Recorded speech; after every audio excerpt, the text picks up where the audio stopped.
하겠습니다.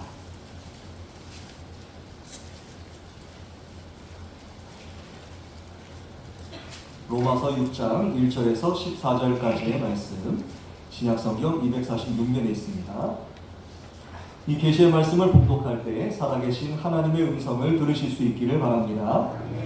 그런즉 우리가 무슨 말을 하리요? 은혜를 더하게 하려고 죄에 거하겠느냐? 그럴 수 없느니라. 죄에 대하여 죽은 우리가 어찌 그 가운데 더 살리요? 무릇 그리스도 예수와 합하여 세례를 받은 우리는 그의 죽으심과 합하여 세례를 받은 줄을 알지 못하느냐? 그러므로 우리가 그의 죽으심과 합하여 세례를 받음으로 그와 함께 장사되었나니 이는 아버지의 영광으로 말미암아 그리스도를 죽은 자 가운데서 살리심과 같이 우리로 또한 새 생명 가운데서 행하게 하려 함이라. 만일 우리가 그의 죽으심과 같은 모양으로 연합한 자가 되었으면 또한 그의 부활과 같은 모양으로 연합한 자도 되리라. 우리가 알거니와 우리의 옛사람이 예수와 함께 십자가에 못 박힌 것은 죄의 몸이 죽어 다시는 우리가 죄에게 종노릇하지 아니하려 함이니 이는 죽은 자가 죄에서 벗어나 의롭다 하심을 얻었음이라. 만일 우리가 그리스도와 함께 죽었으면 또한 그와 함께 살 줄을 믿노니 이는 그리스도께서 죽은 자 가운데서 살아나셨음에 다시 죽지 아니하시고 사망이 다시 그를 주장하지 못할 줄을 알미로라. 그가 죽으심은 죄에 대하여 단번에 죽으시며 그가 살아계심은 하나님께 대하여 살아계심이니 이와 같이 너희도 너희 자신을 죄에 대하여는 죽은 자요 그리스도 예수 안에서 하나님께 대하여는 살아있는 자로 여길지어다. 그러므로 너희는 죄가 너희 죽을 몸을 지배하지 못하게 하여 몸의 사욕에 순종하지 말고 또한 너희 지체를 불의의 무기로 죄에게 내주지 말고 오직 너희 자신을 죽은 자 가운데서 다시 살아난 자 같이 하나님께 드리며 너희 지체를 의의 무기로 하나님께 드리라. 죄가 너희를 주장하지 못하리니 이는 너희가 법 아래에 있지 아니하고 은혜 아래에 있음이라. 아멘. 할렐루야. 아멘. 우리 앞에 계신 분들과 여러분들 한번 이렇게 인사하겠습니다. 잘 오셨습니다. 한 번 더 인사할까요? 축복하고 환영합니다. 우리 저 뒤에 계신 분들까지 우리 손을 쭉 펴주셔서 사랑합니다. 네, 감사합니다. 이렇게 정말 서로를 사랑하시는 여러분들 가운데 주님의 사랑이 충만히 임재하실 줄 믿습니다. 오늘 이 말씀을 통해서 하나님께 참으로 주님의 사순절의 은혜가 여러분들 가운데 생명의 강수처럼 흘러넘치기를 간절히 소망합니다. 이제 오늘 로마서 6장 1절에서 14절까지의 말씀, 오해된 은혜라는 제목으로 여러분들과 은혜의 말씀을 나누기를 소망합니다. 어떤 목사님이 계셨습니다. 어떤 목사님이 고속도로 휴게소, 죄송합니다. 먼저 좀 사절 말씀을 좀 드립니다. 화장실에 앉아 계셨는데 갑자기 옆칸에서 어떤 사람이 큰 소리로 인사를 하시는 거예요. 목사님, 안녕하세요. 그래서 우리 옆들에 예, 안녕하세요. 그래서 작은 목소리로 대답을 했더라는 것이죠. 속으로 뭐라고 생각했냐면, 목사는 화장실에서 일을 보는 중에도 사람들이 알아보는구나 이렇게 생각한 거예요. 그래서 저 같은 내공 없는 목사들이 점점 그렇습니다. 그런데 이제 가만히 있는데 옆칸에서 또 말을 걸어옵니다. 목사님, 점심 식사하셨어요? 또 이 인사가 또 얼마나 다정다감하게 물어보시는지 목사님이 막 감격에 겨워가지고 이렇게 대답합니다. 아닙니다. 볼일 보고 나서 식사할 예정입니다. 잠시 이제 잠잠해지더니 조금 후에 조용한 목소리로 이렇게 말을 하는 거예요. 목사님, 이제 그만 전화를 끊어야겠습니다. 어떤 이상한 사람이 자꾸 옆칸에서 말대답을 해요. 저의 실험은 아닙니다. 제가 겪은 건 아니고요. 네, 여러분, 우리가 이 세상을 살아가면서 사실 우리 이렇게 정신을 차리고 살아야 됩니다. 이게 전화로 하는 소리인지 옆칸에 진짜 인사하는 소리인지 분별할 수 있는 명이 우리에게 필요한 것이죠. 이게 지금 내가 들어야 할 말인지 그렇지 않은 말인지를 정신 차리지 않으면 우리는 오해라는 것. 이 목사님이 오해한 것 아니겠습니까? 얼마나 그 목소리가 갈급하셨겠어요.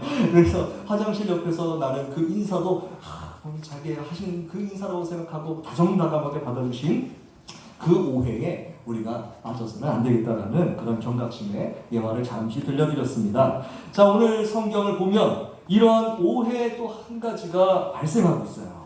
무엇이냐면 여러분 한번 이렇게 따라해 보시겠습니다.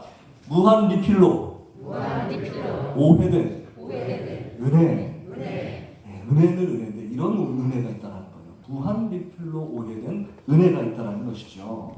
자, 은혜는 은혜예요. 은혜는 은혜인데 우리가 이 교회 안에서 은혜를 받는다 하다 못해서 어떤 은혜가 발생하냐면 무한 리필로 오해하고 있는 은혜가 있다는 것이죠. 좀 더 자세하게 살펴보면 오늘 말씀 1절을 이렇게 우리 다시 한번 읽어보도록 하겠습니다. 1절의 말씀입니다. 우리 1절 말씀 한번 보여주시고요. 자, 한번 스크린에 1절 말씀 같이 한번 읽어보도록 하겠습니다. 시작! 그런즉 우리가 무슨 말을 하리요? 은혜를 더하게 하려고 죄에 거하겠느냐? 네. 자, 사도 바울이 복음을 선포하고 그리고 그 하나님의 사죄의 용서가 우리 주님 예수 그리스도의 복음으로 선포가 되니까 더러 어떤 사람들은 이렇게 말하고 다닌다는 것이죠.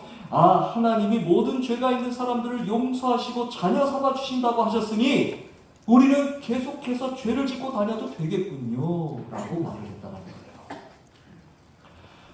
자, 여러분, 마치 우리가 죄를 저지를 때마다 이 죄는 무한리필처럼 등장해서 마치 우리 죄를 그때마다 청소해주는 그 은혜가 발생한다고 생각하는 아주 편리한 교리라고 생각할 수도 있을 거예요. 즉 우리를 구원하신 예수 그리스도의 십자가의 그 부활의 능력으로 이것을 믿고 주님을 영접한 모든 사람들 누굽니까? 바로 우리 아니겠습니까? 여러분들 여기에 계신 예배 드리신 분들 중에 아마도 한 분도 바로 이 믿음에서 벗어나신 분이 한 분도 안 계신 줄 믿으실 수 있길 바랍니다. 그렇습니다. 바로 이 하나님 아버지의 놀라운 구원이 우리에게 임했다라는 우리의 고백이 여기 있지 않습니까? 자, 이전에는 죄와 사망의 자녀였으나 이제 하나님의 자녀로 세움을 받게 되는 이 놀라운 이 일이 은혜라고 우리는 고백하는 것이죠. 믿으십니까? 그렇습니다. 바로 이것이 은혜라고 고백한다면 이 은혜로 인하여서 우리가 어떠한 죄를 지어도 계속해서 마치 무한리필처럼 여러분 무한리필 경험해 보셨습니까? 무한리필 얼마나 좋습니까? 말만 들어도 우리 저처럼 이런 얘기 드리면 안 되는데 저처럼 참 저도 먹을 건 참 좋아하십니다. 이미 뭐 다 들켰으니까. 네. 네, 우리 권사님들 뭐 이렇게 신방 가면 참 이렇게 이미 다 아시더라고요. 제가 참 잘 먹는 거 아시고. 네. 어쨌든 저도 조심스럽게 주시면 좋습니다. 자, 어쨌든 이런 것처럼 우리 모두가 사실은 뭐 싫어하는 사람도 있겠지만 무한리필이라고 한다면 일단 눈이 번쩍 띄어지는 건 사실이에요. 자, 그런 것처럼 이렇게 그 은혜가 무한리필처럼 제공되어져서 마치 지우개처럼 계속해서 우리의 죄가 이 무한리필 은혜로 지워져 나가겠지라는 그러한 생각들이 우리 안에 서서히 발생하더라라는 것입니다. 자, 여러분 생각해보면 우리의 죄값을 하나님께서 해결해 주실 이 능력이 있다라고 한다면 어떻습니까? 아니, 한 번뿐 아니라 두 번, 세 번, 여러 번도 해결해 주실 수 있지 않겠습니까? 믿으십니까? 네, 그럴 거예요. 분명 하나님은 그러신 능력이 충분히 있으신 분이시죠. 여러분, 게다가요, 로마서 5장 20절을 보면 이렇게 말씀하고 있습니다. 한번 읽어볼까요? 시작! 율법이 들어온 것은 범죄를 더하게 하려 함이라. 그러나 죄가 더한 곳에 뭐가 넘쳤다고요? 은혜가 넘쳤나니. 아멘이시죠. 아멘입니다. 자, 이렇게 말씀하셨으니 아이고, 은혜가 넘치기 위해서 죄를 계속해서 더 지면 되겠네. 이런 공식이 성립하더라는 거예요. 이게 맞습니까? 틀립니까? 틀립니까? 네, 요렇게까지 생각하면서 한번 차근차근 한번 풀어나갔으면 좋겠어요. 이러한 생각이 설마는 그러한 우리의 마음에 사실은 너무나도 쉽게 자리 잡고 있어 간다는 것이죠. 그래서 이 은혜의 진정한 의미를 잊혀지게 만드는 것이라 경고하는 말씀이 바로 오늘 본문 6장 1절의 말씀이 되는 것입니다. 여러분 6장 1절 말씀 다시 한번 띄워주시겠어요? 한번 같이 한번 읽어볼까요? 시작! 그런즉 우리가 무슨 말을 하리요? 은혜를 더하게 하려고 죄에 거하겠느냐? 네, 아멘입니다. 그러므로 사도 바울은 6장의 시작 부분부터 바로 이 6장의 결론을 말씀하고 있는 거예요. 그럴 수 있다, 없다? 그럴 수 없다. 네, 따라해 보시겠습니다. 그럴 수 없다. 네, 이걸 꼭 기억하셔야 돼요. 그럴 수 없다는 것이죠. 그것은 은혜를 아주 심각하게 오해했기 때문에 생겨지는 아주 잘못된 생각이다라는 것이죠. 은혜란 무엇입니까? 여러분 옆에 계신 분들에게 물어보십시오. 은혜는 무엇입니까? 네, 은혜는 무엇입니까? 그러면 네, 한번 네, 눈빛으로 대답해 주세요. 네, 그러면 받으셨으면 아멘 하시기 바랍니다. 네, 감사합니다. 자, 어쨌든 여러분 그렇습니다. 우리가 바로 은혜란 무엇인가 라는 것을 우리가 생각해 봐야 된다는 것이죠. 은혜란 무엇입니까? 믿음의 삶을 잘 살기 위해서 가장 먼저 이해되어야 하는 것, 바로 그것은 은혜를 잘 깨닫는 것입니다. 이를 잘 이해하기 위해서 우리는 바로 성경을 거슬러 올라가 보고자 하는 것이죠. 자, 첫 번째로 여러분, 하나님의 은혜 주심의 이 사건은요, 이미 과거에 발생한 완료한 사건이다라는 것입니다. 지금 현재적으로 주어진 사건이 아니에요. 이미 주어진 사건, 완료한 사건. 그래서 우리는 이 은혜를 잊어서는 안 된다라고 본문의 말씀은 증거하고 있는 것입니다. 이 말씀을 이해하기 위해서 우리는요, 신약 성경보다 더 앞선, 더 앞으로 거슬러 올라간 구약 성경의 시간을 거슬러 올라가 어디까지 가냐면 출애굽기까지 가야 돼요. 출애굽기까지 한번 올라갑니다. 바로 그곳에 누가 서 있냐면 이스라엘 백성이 서 있습니다. 이스라엘 백성은 바로 하나님의 선택받은 민족 아니겠습니까? 그래서 하나님이 이들에 대해서 설명하는 본문이 있는데 그 말씀이 바로 출애굽기 19장 1절에서 6절까지의 말씀입니다. 제가 한번 읽어보겠습니다. 한번 잘 들어보십시오. 이스라엘 자손이 애굽 땅을 떠난 지 3개월이 되던 날 그들이 시내 광야에 이르니라. 언제입니까? 이제 출애굽을 했다는 거예요. 출애굽을 했어요. 하나님의 10가지 재앙으로 멋지게 하나님께서 정말 이집트의 모든 신상을 다 쓰러뜨리시고, 그리고 정말 뒤에서 600승의 전차가 막 몰려옵니다. 막 이제 그 노예였다가 아이고 저 사람 저것들이 이제 도망가려 그러면서 그 끄트머리를 치려고는 바로의 600승의 전차를 어떻게 하십니까? 홍해를 다 건너셔서 그들의 하나님께서 택한 민족을 다 건너게 하시죠. 그리고 그 600승의 전차가 쫙 들어오니까 어떻게 하셔요? 바다를 쫙 그냥 뭐 말할 수가 없어서 그냥 촥촥 제가 얘기하는 겁니다. 뭐 표현할 필요 없어요. 그래서 바다를 촥 해서 닫으시니까 어떻게 됐어요? 거기 있는 모든 전차 군마들이 다 죽는 것을 경험한 그때가 3개월이 지났던 때를 말하는 것입니다. 자, 그들이 시내 광야에 이르니라. 그들이 르비딤을 떠나 시내 광야에 이르러 그 광야에 장막을 치되 이스라엘이 거기 산 앞에 장막을 치니라. 모세가 하나님 앞에 올라가니 여호와께서 산에서 그를 불러 말씀하시되 너는 이같이 야곱의 집에 말하고 이스라엘 자손들에게 말하라. 내가 애굽 사람에게 어떻게 행하였음과 내가 어떻게 독수리 날개로 너희를 업어 내게로 인도하였음을 너희가 보았느니라. 세계가 다 내게 속하였나니 너희가 내 말을 잘 듣고 내 언약을 지키면 너희는 모든 민족 중에서 내 소유가 되겠고 너희가 내게 대하여 제사장 나라가 되며 거룩한 백성이 되리라. 너는 이 말을 이스라엘 자손에게 전할지니라. 아멘. 여러분 이 구절은요 간단합니다. 이스라엘 백성을 하나님의 백성으로 삼아 주시겠다라고 하나님이 출애굽한 이스라엘 백성에게 약속하시는 말씀이신 거예요. 자, 이 말씀은 이스라엘 백성에게 아주 중요한 말씀이에요. 이건 뭐냐면 하나님께서 왜 이스라엘 백성을 선택받은 민족, 이걸 줄여서 우리가 선민이라고 부르지 않습니까? 선할 선자가 아니에요. 선택받았다는 뜻으로 선민이라는 것이죠. 이 선민으로 만드셨는가를 확실하게 공표하는 말씀이기 때문이에요. 너희가 내 말을 잘 듣고 내 언약을 지키면 너희는 모든 민족 중에서 내 소유가 되겠고 너희가 내게 대하여 제사장 나라가 되며 거룩한 백성이 되리라. 여러분 이 말씀에는요, 자, 하나님 나라의 백성이 되려면 내 말 잘 듣고 내 언약을 잘 지키면 이라는 조건의 말씀이 들어가 있습니다. 보셨지 않습니까? 그렇죠. 분명히 들어가 있죠. 자, 그래서 전통적으로 이스라엘 백성은 바로 이 말씀을 정말 완벽하게 잘 지키려고 그렇게 노력했던 민족이에요. 말씀을 막 그래서 어떻게 합니까? 이마에다 붙입니다. 이마에다 이렇게 통을 붙여가지고 이마에 붙이고 또 팔을 막 주렁주렁 매달고 그렇게 하면서 말씀과 가까이 살아가려고 노력했습니다. 굉장히 좋은 태도예요. 사실 우리도 여러분 제가 매주마다 말씀드리지만 여러분 사순절 말씀 묵상 잘 읽고 계십니까?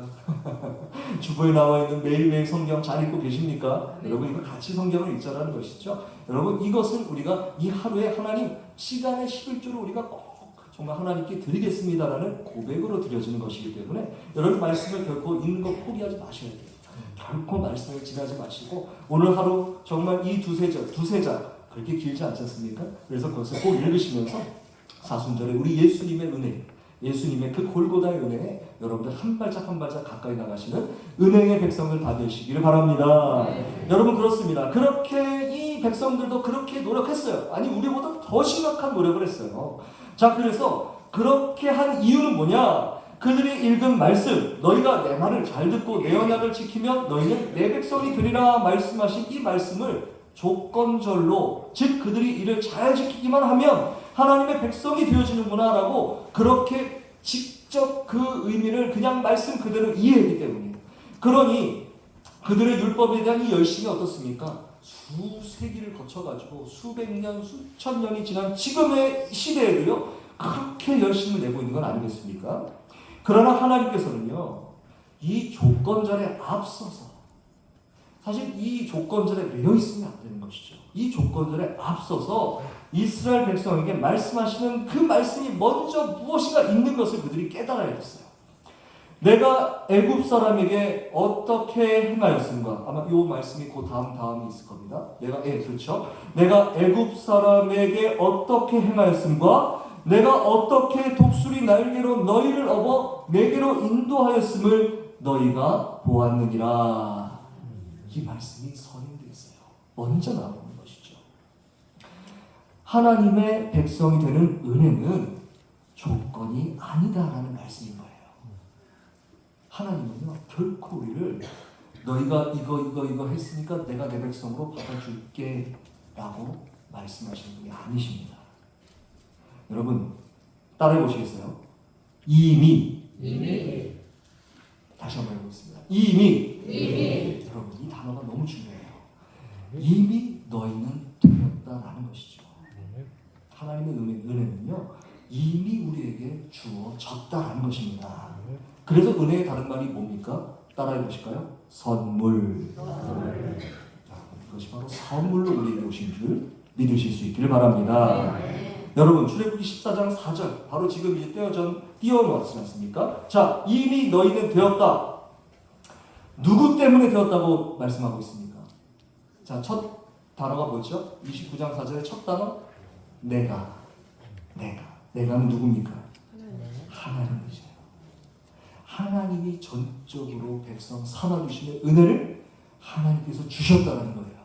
하나님에 의해서 은혜를 이미 받았다라는 것입니다.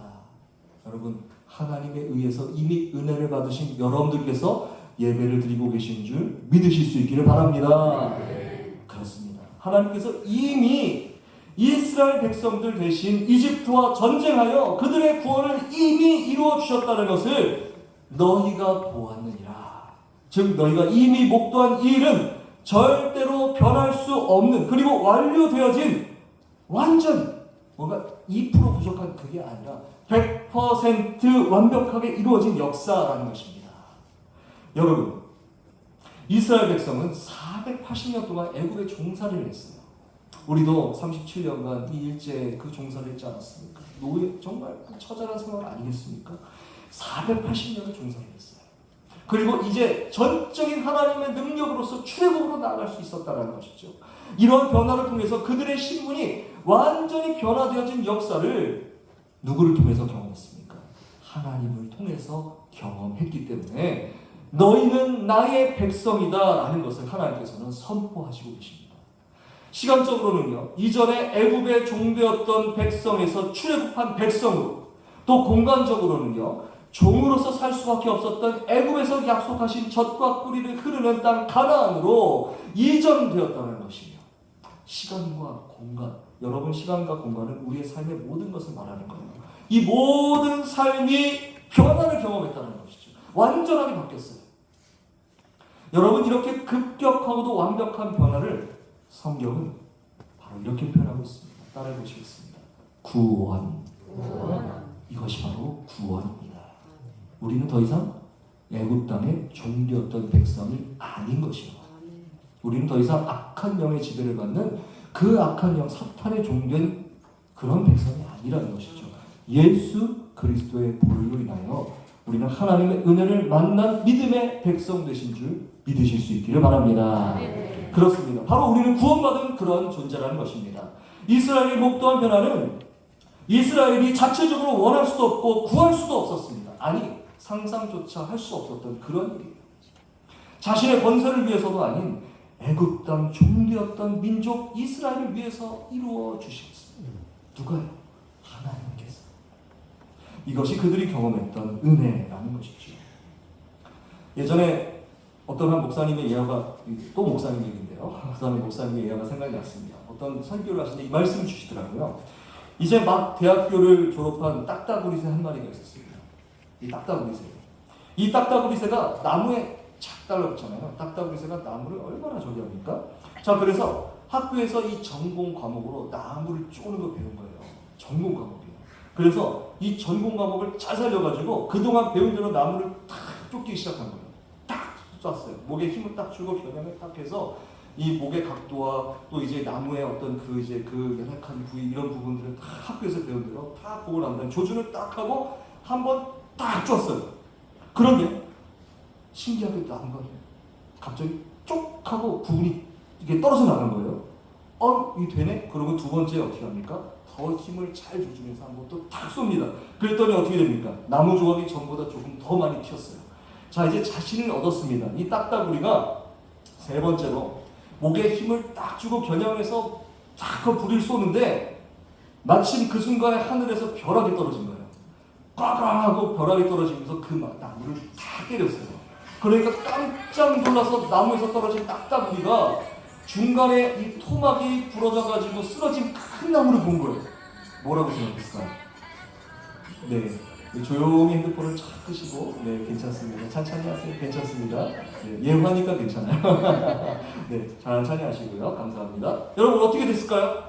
이 토막이 중간에 나무가 탁 쓰러져가지고 이 딱따구리가 딱 보는 순간 딱따구리가 뭐라고 생각했을까요? 아이고, 내가 힘을 내어 세 번째 콱 찍었더니 야, 과연 나무가 쓰러졌네. 이렇게 생각을 한 거죠. 자, 여러분, 신출내기 딱따구리 이 학교 졸업생이 그 나무가 중간에 부러져서 쓰러진 것이 자기가 세 번째 힘을 딱 줘가지고 혼신 힘을 다해서 몸을 탁 쏜 결과 나무가 쓰러졌구나. 이렇게 생각을 했다라는 것이죠. 여러분, 성경은 오늘 우리에게 말씀합니다. 이스라엘 민족과 같이 우리도 은혜라는 것을 이런 딱따구리 같은 생각으로 이렇게 이해를 하게 된다면 우리는 이 딱따구리가 다를 바가 없는 것이죠. 이 이스라엘 백성과 지날 다를 바가 없다는 것입니다. 이스라엘이 출애굽의 역사를 경험한 것이 역사적인 사실이듯이, 그리고 출애굽의 역사가 그들에게 있어서 위대한 구원의 역사이듯이 하나님께서 우리를 위해서 행했던 모든 구원의 역사가 바로 이미 우리에게 주어진 은혜, 하나님이 우리에게 우리의 이름을 불러주시면서 내가 너를 알고 있다, 내가 너를 구원했다 라고 말씀하시는 하나님의 은혜인 줄 믿으실 수 있기를 바랍니다. 은혜는 우리가 하나님이 우리에게 어떤 조건을 걸어서 얻을 수 있는 것이 아닌, 너 이거 해, 너 이거 했으니까 내가 너 백성으로 받아줄게, 이것이 아닌 전적으로 우리가 어떤 모양새, 어떤 마음, 어떠한 상태이든지 그거 하나도 보시지 않으시고 전적으로 하나님이 계획하셔서 하나님으로부터 시작되어 하나님으로부터 완료되어진 바로 구원, 온전한 구원, 바로 그것이 은혜라는 것을 오늘 본문의 말씀은 우리에게 말씀해 주고 계시는 것입니다. 두 번째로 우리가 알아야 하는 하나님의 은혜가 언제부터 시작되었는가라는 것을 우리가 알아야 되는데, 바로 당신이 우리를 자녀로 부르신 그 시점부터 은혜는 시작되었다라는 것입니다.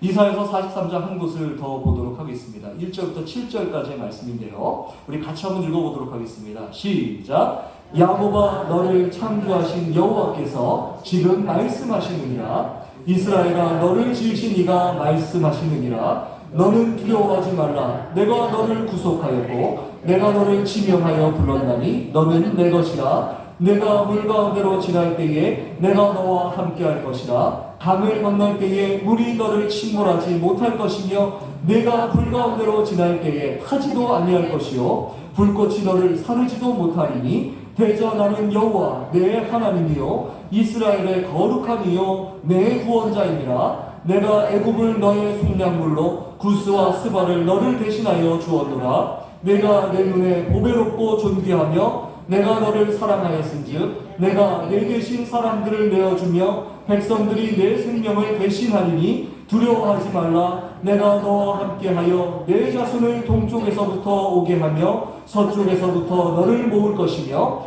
내가 북쪽에게 이르기를 내놓으라. 남쪽에게 이르기를 가두어두지 말라.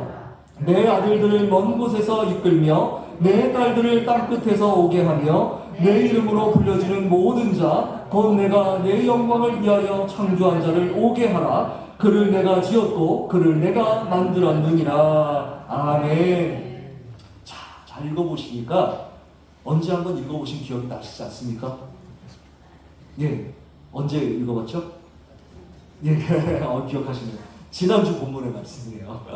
네, 여러분, 바로 지난주의 설교 본문이 바로 이 말씀이었습니다. 여러분, 이 말씀을 한번 우리가 또 이 오늘 본문의 로마서 6장의 말씀과 연계해서 한번 이렇게 우리가 한번 복습하는 말씀으로 생각해 봤으면 좋겠어요.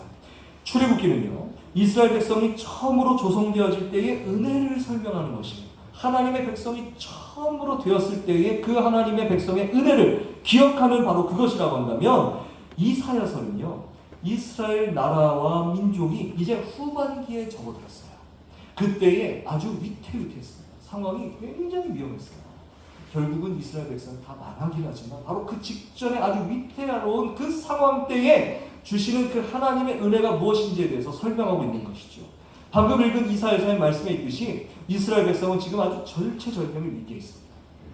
이스라엘보다 강대한 주변에 아주 날고기는 이방의 열강들이 호시탐탐 이스라엘 민족을 위기로 몰고 갈 때에 하나님께서는 이사야서 43장 1절, 방금 읽은 본문의 1절 말씀을 선포하시는 것이죠. 제가 읽어보겠습니다. 야곱아, 너를 창조하신 여호와께서 지금 말씀하시느니라. 이스라엘아, 너를 지으신 이가 말씀하시느니라. 너는 두려워하지 말라. 내가 너를 구속하였고 내가 너를 지명하여 불렀나니 너는 내 것이라. 아멘. 이스라엘 국민들이여, 이스라엘 나라여 하시면서 이 시국선언하는 그런 말씀이 아니에요. 여러분, 우리는 이 호칭에 우리가 집중할 필요가 있습니다. 야곱아, 이스라엘아. 이 말씀이 이스라엘 백성 전체에게 이르시는 말씀인데도 불구하고 하나님은요, 이 호칭을 아주 개인적으로 쓰신 거예요.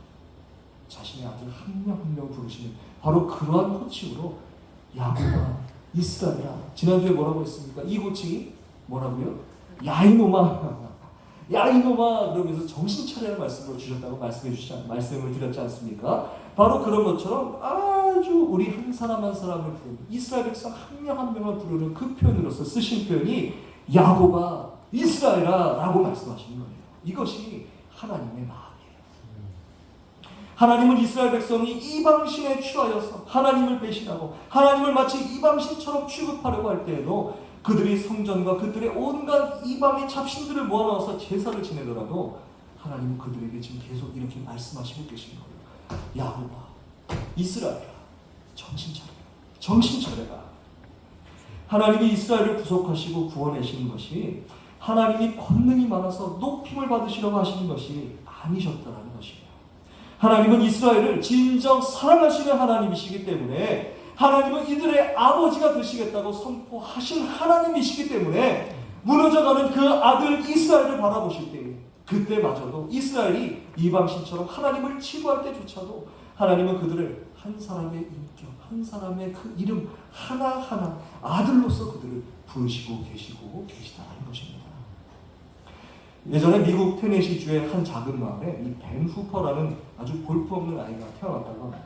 그리고 심지어 아빠가 없었어요. 그가 태어나기도 전에 아빠가 엄마를 버렸기 때문이에요. 마을 사람들은 자기 자녀가 사생아 출신인 이 벤 후퍼와 함께 노는 것을 원하지 않았습니다.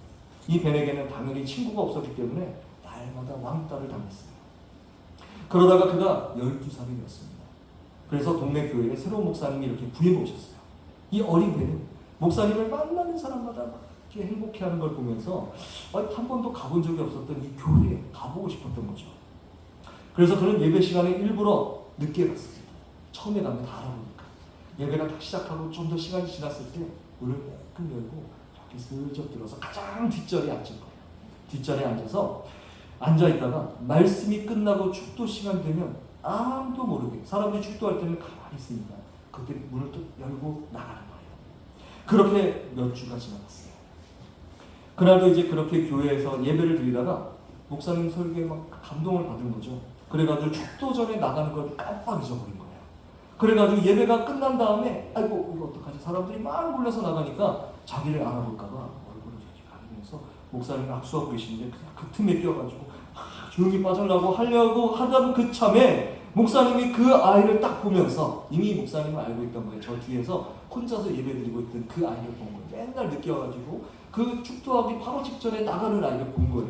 그러면서 이 목사님이 그한테 이제 이 조그만 12살짜리 애한테 손을 딱 내밀면서 아이고 야 너 예배 참 잘 드렸네. 내가 누구 아들이더라? 라고 물어본 거예요. 내가 누구 아들이더라? 그런데 그 얘기를 들은 즉시 그 주변이 어떻게 됐습니까? 조용해졌어요. 왜냐하면 이 아이가 어떤 아이인지 알기 때문에. 그런데 그 상황에서 목사님이 핑그레 이렇게 미소를 띠면서 아 그래 내가 누구 아들인지 알겠다. 너는 내 아버지를 닮았기 때문에 금방 알 수 있어. 너는 하나님의 아들이야. 내 모습을 보면 알 수 있거든. 너는 하나님의 아들이야. 갑자기 얼굴이 파래지면서 당황한 뱀이 황급히 교회 밖으로 나갔어요. 그때 목사님이 더 큰 소리로 이렇게 그의 등에 대고 이렇게 말했다는 거죠. 하나님의 아들답게 훌륭한 사람이 되어야 한다. 그렇게 그날부터 베누포는 이 사생아라는 의식으로부터 자유를 얻게 됐어요. 그리고 더 이상은 사생아가 아니라 하나님의 아들이라는 믿음을 가지고 열심히 공부하게 된 거죠. 그가 이렇게 간증을 합니다. 정말 이 사람은 나중에요 테네시주의 주지사가 됐던 사람이에요. 실존 인물입니다. 여러분 나는 그때 그 목사님을 만나서 내가 하나님의 아들이라는 말을 듣던 그날로부터 패배의식에서 해방되어서 인간 승리자 곧 테네시주의 주지사로 다시 태어나게 된 것입니다. 우리가 하나님의 은혜에 대해서 잘 이해하지 못한다면 이 벤 후퍼와 같이 하나님의 은혜의 중심에 들어가지 못하고 그 주변만을 서성거릴 수 있는 것이죠. 그러나 하나님은 그러한 우리에게 그 이름을 불러주시는 아버지십니다. 너는 나를 닮은 사람이야. 그러니까 너는 나와 함께 살아야 해. 이렇게 말이죠. 그러므로 이제 은혜를 몰라 허우적대던 우리의 믿음의 삶 속에 이미 우리를 부르시며 탕자를 기다리시는 아버지와 같이 이제나 저제나 아버지의 은혜의 품속에서 살아가기를 기대하고 고대하시는 우리의 아버지시라는 것을 우리는 우리의 삶 속에서 깨달아야 하는 것이죠.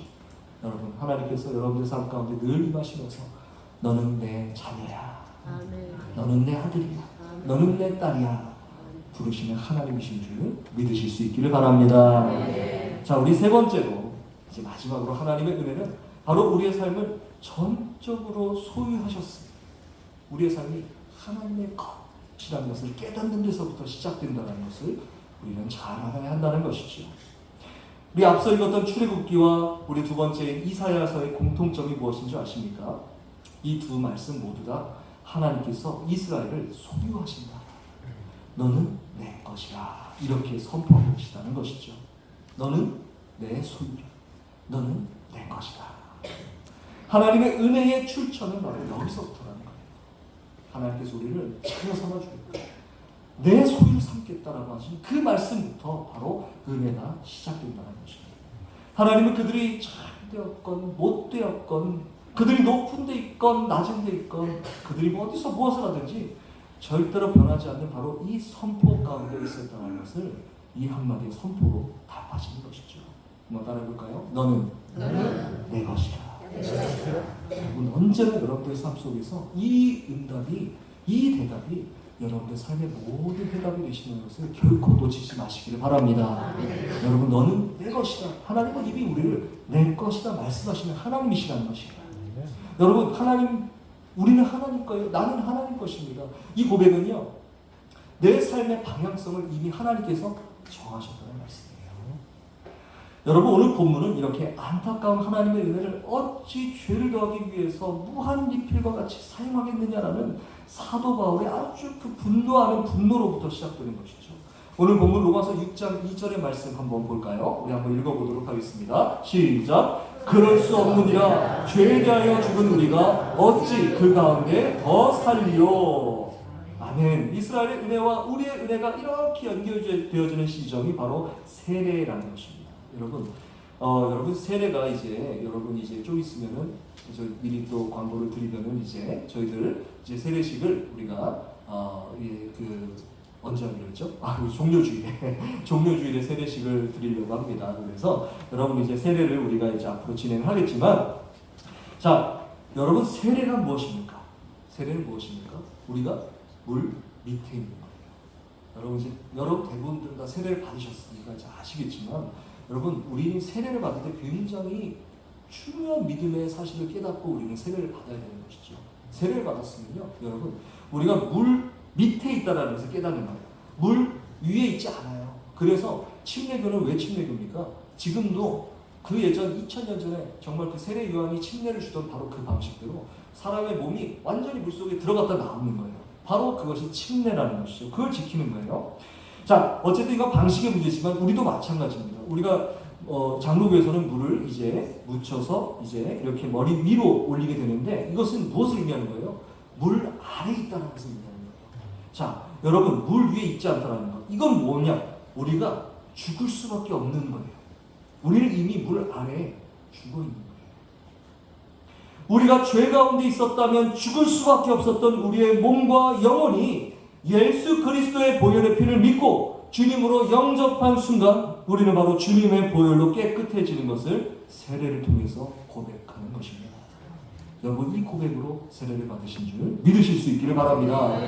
마찬가지로 여러분 구약에서도 세례가 존재하는 거예요. 고린도전서 10장 1절과 2절에 이런 말씀이 있죠. 한번 같이 읽어볼까요? 시작. 우리 조상들이 다 구름 아래에 있고 바다 가운데로 지나며 모세에게 속하여 다 구름과 바다에서 세례를 받고, 자 이렇게 기록하고 있습니다. 출애굽할 때에 이스라엘 백성이 앞에는 홍해 바다, 뒤에는 이집트의 병거가 막 쫓아오는 위기의 상황이라고 말씀드리지 않았습니까? 하나님은 그들이 죽을 수밖에 없는 상황이었어요. 밀고 나가면 홍해에 빠져 죽죠. 그냥 가만히 버티고 있으면 뒤에 있는 전차 군대가 세계 최강의 전차 군대였어요. 바로 그 전차 군대가 바로 그들을 다 전멸시킬 수 있는 절체절명의 위기 상황이에요. 하나님은 그들이 죽을 수밖에 없었던 그 홍해 바다의 물을 열어주심으로 그들이 어떻게 됩니까? 마른 땅을 지나갔어요. 홍해가 벽이 됐어요. 그래서 마른 땅을 지나가는 놀라운 사건을 경험합니다. 바로 그 물을 열어주시는 사건, 바로 그것을 세례를 받은 사건이라고 표현하고 있는 것이죠. 이 세례는 신약과 마찬가지로 그들의 죄의 육신이 죽었어요. 그들이 종되었던 그 모든 육신이 바로 그 바다에서 죽은 것을 말하는 것이죠. 자, 그리고 이를 통해서 다시는 이제는 사망이 그들을 지배하는 것이 아니라 하나님의 백성으로서의 새로운 몸으로 태어났다는 것을 의미한다는 것을 그들이 깨닫게 되는 것이죠. 그리고 바로 그것을 통해서 하나님의 이 음성을 듣게 되는 것이죠. 너는 내 것이다. 그들이 이미 홍해를 건넜을 때 하나님 그들에게 선포하신 것이요. 너는 내 것이다. 그런데 죄를 더 짓기 위해서 은혜를 구한다. 은혜를 더하기 위해서 죄를 더 짓는다. 이 말씀을 대하면 우리의 마음은 아마도 왜 어떻게 그런 생각을 하지? 라고 의아할 수 있습니다. 우리는 이 은혜에 대해서 잘 알고 있다고 생각할 수 있기 때문이에요. 그러나 우리의 삶을 자세히 한번 들여다보시기 바랍니다. 그러면 사실 우리는 아주 흔하게도 이러한 오해된 은혜를 가지고 삶을 살아가는 그러한 우를 쉽게 범하고 있는 것을 우리는 발견할 수 있는 것이죠. 하나님 한 번만 눈 감아주세요. 하나님 이번 좀 모른 척 좀 해주시죠. 하나님의 은혜를 망각한 채 점점 우리의 삶 속에서는 또 죄를 지게 되지. 하나님 은혜가 이렇게 대단하게 넘치시는데 우리가 짓는 좁쌀만한 보이지도 않는 죄쯤이야, 이렇게 생각하면서 죄가 더하면 은혜가 넘치겠지, 이렇게 생각하면서 우리는 점점 그렇게 은혜가 우리의 삶 속에서 마치 커피 마시고 다시 달라고 하면 무슨 은혜를 커피 마냥 다시 리필해주고 채워주는 무한 리필의 거리가 되어가고 있는 상황에 처해가고 있다는 것, 바로 그것을 우리는 깨달아야 하는 것이죠. 어느 엄마가 자기 자녀를 만나려고 학교로 가고 있었어요. 이 엄마는 하루 벌어서 하루 사시는 일용직 근무자였습니다. 자, 그럼에도 불구하고 이제 하루 월차를 냈어요. 그래서 선생님을 만나기 위해서 학교를 가고 있는데 마침 자녀를 만나게 됩니다. 이 자녀를 만난 이 반가운 마음에 엄마가 기쁜 마음으로 인사를 해요. 얘야, 밥은 먹었어? 어떻게 밥은 먹었니? 자, 그러자 이 자녀가 친구들과 함께 있다가 엄마를 이렇게 보는 거예요. 그러면서 이렇게 말합니다. 네, 아줌마.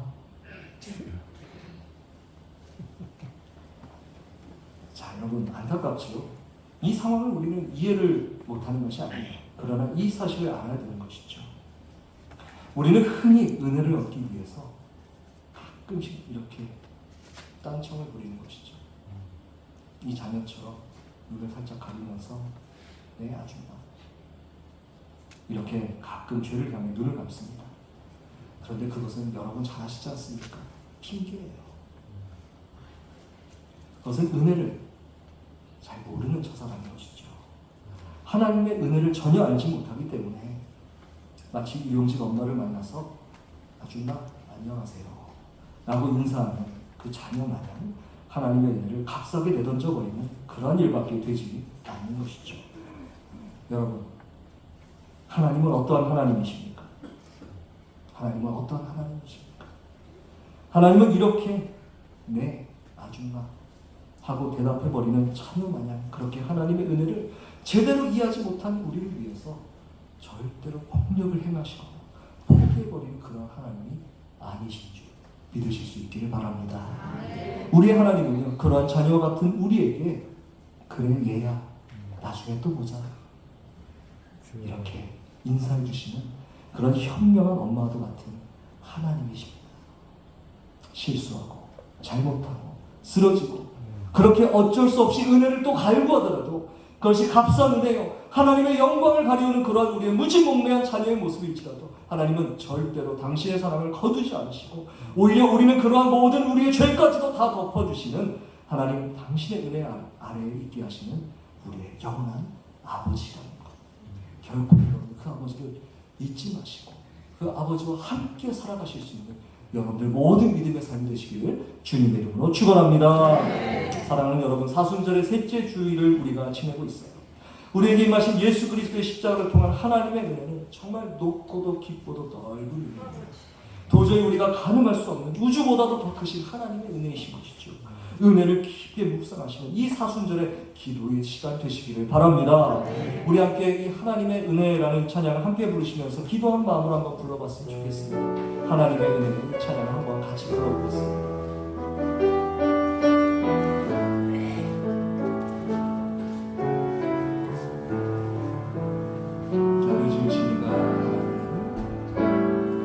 나를 지으시니가 하나님, 나를 부르시니가 하나님, 나를 보내시니도 하나님, 나의 가는 것은 다 하나님 은혜라. 나의 달려갈 길 다 가도록 나의 마지막 걸음 다 하도록 나로 그 십자가 붙게 하시니 나의 가는 것은 다 하나님 은혜라. 한량없는 은혜, 한량없는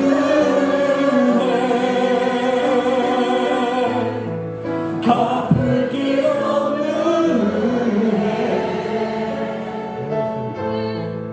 내 삶을 못사는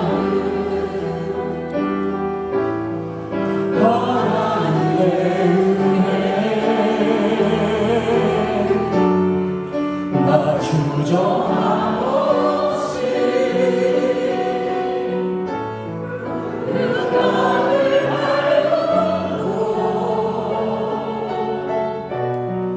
나를 붙드시는 하나님의 은혜, 한량없는 은혜,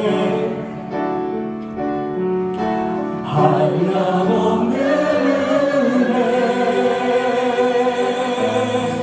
갚을 길 없는 은혜, 내 삶을 애워서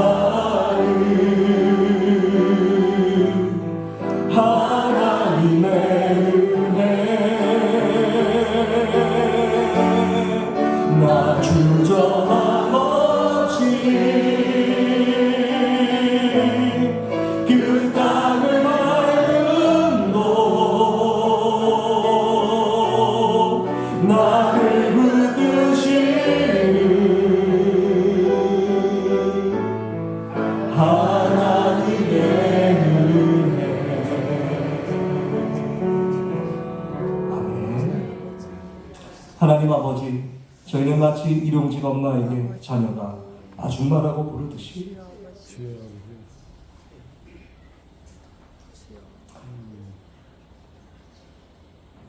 무지몽매하게도 하나님을 대할 때가 참으로 많았지만, 그러나 하나님의 은혜는 그러함에도 불구하고 저희의 모든 불의와 죄악을 뛰어넘어 진정한 참회복의 길, 즉 아버지의 자녀의 삶을 살아내도록 저희를 도우시고 계시다는 것을 알게 되었습니다. 하나님 아버지 허락하신 새로운 생명의 삶을 살아가면서 절대로 저희를 실망시키지 않으시는 하나님 앞에 모든 믿음을 다해서 허락하신 믿음의 삶을 가치 있게 살아내도록 도와 주옵소서.